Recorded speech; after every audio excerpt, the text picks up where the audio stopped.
story, Eskom's abilities to do maintenance amid a skills shortage is once again in focus. The weekend saw blackout stages increase to stage 6. This has been blamed on boiler tube leaks. Let's discuss this with Matthew Cruz, Energy Advisor at Home Energy. Thank you very much, Mr. Cruz, for your time here on ENC.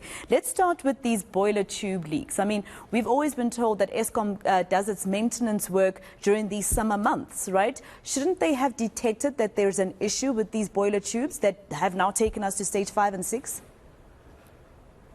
Yes, well, hello, and thank you for having me on the show once again. And yeah, to jump into the topic of the tube leaks, just to explain the way that these tubes end up failing and they get to the point of having a tube leak is the tubes sit within the furnace of the boiler. It's where the part where the coal is burnt, and the coal going in definitely affects the degradation or the way in which these tubes decline. And we know that the coal going in is very bad quality coal. There's very high ash content. We've also heard of rocks being added to the coal, of coal being swapped out for inferior coal.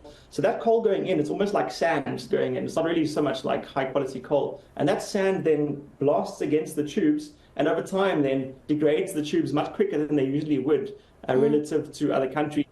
So we have these tube leaks that happen. They cannot happen through sabotage because you have to be actually in the boiler and it's firing at the time. So what the ANC General Fikile Mbulula was saying is inaccurate. I think the ANC is kind of just saying whatever they can at the moment to kind of cover up for themselves.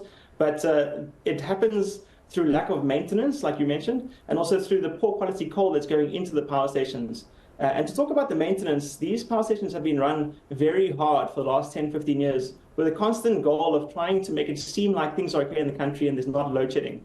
So every time there was a planned maintenance for the unit to come down, for there to be an overhaul of these tubes and for them to be replaced, that was pushed out.